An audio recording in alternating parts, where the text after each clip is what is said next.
Compromissos de campanha de hoje dos candidatos a prefeito de São Paulo. Olha só, eles incluem entrevistas e carreatas. Vamos ver. De manhã, o candidato do MDB, Ricardo Nunes, visitou a Feira do Empreendedor do Sebrae São Paulo, no Jabaquara, Zona Sul. No período da tarde, tem gravação de entrevista para uma emissora de TV. Em seguida, ele será entrevistado por uma consultoria de análise política.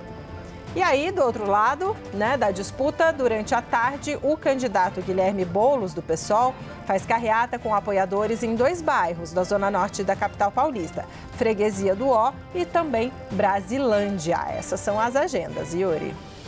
A gente sai daqui de São Paulo e vai até Fortaleza, porque um levantamento do Instituto Paraná Pesquisas aponta um empate técnico entre os candidatos à prefeitura da capital cearense.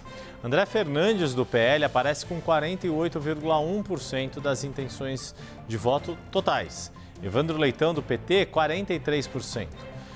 Aqueles eleitores que disseram votar em nenhum ou que vão votar em branco ou anular o voto são 4,9%. Os que não sabem ou não responderam à pesquisa são 4%. Essa pesquisa foi registrada na Justiça Eleitoral, foram ouvidos 800 eleitores de Fortaleza entre os dias 7 e 10 de outubro, margem de erro 3,5 pontos percentuais, nível de confiança de 95%. O Pedro Venceslau vai seguir aqui falando de Fortaleza, mas antes, deixa eu mostrar aqui como é que terminou a eleição lá em Fortaleza. 40,20% dos votos para André Fernandes, do PL, e o Evandro Leitão, que é deputado estadual, presidente da Assembleia Legislativa e candidato do PT, 34,33%. André Fernandes é deputado federal. O prefeito José Sarto, do PDT, ficou com 11,75% e hoje disse que vai ficar neutro. Não vai declarar apoio oficial nem a nenhum, nem a um, nem a outro candidato. Capitão Wagner, do União Brasil, que liderou toda a pré-campanha, terminou essa corrida com 11,40%. E o que muito provavelmente aconteceu nessa situação?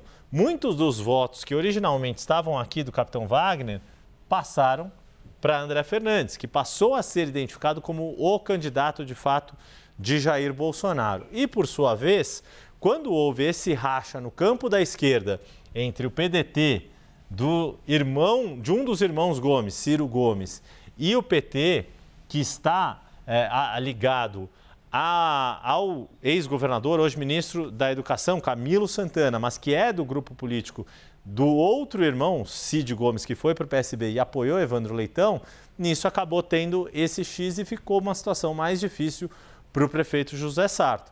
A grande questão é se ele vai conseguir puxar esses votos daqui, mas se cada um fizer mais ou menos a mesma proporção, a corrida para o Capitão Wagner está um pouco mais facilitada. Vamos ver, Débora, se o Pedro Venceslau nos dá um parâmetro ali, ele está acompanhando Fortaleza e como é que as equipes estão se mexendo, não é isso, Débora? Conta pra gente, Pedro. Exatamente. Lá em Fortaleza, no primeiro turno, Jair Bolsonaro foi fazer campanha para o André Fernandes só na primeira semana. Naquele momento, a estratégia era mostrar para a audiência bolsonarista que ele é o candidato desse campo e não o Capitão Wagner, que foi apoiado e apoiou Jair Bolsonaro em outras eleições.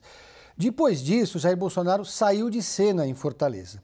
André Fernandes chegou agora no segundo turno com uma votação expressiva, numa campanha onde o ex-presidente, quando apareceu, foi de forma muito lateral.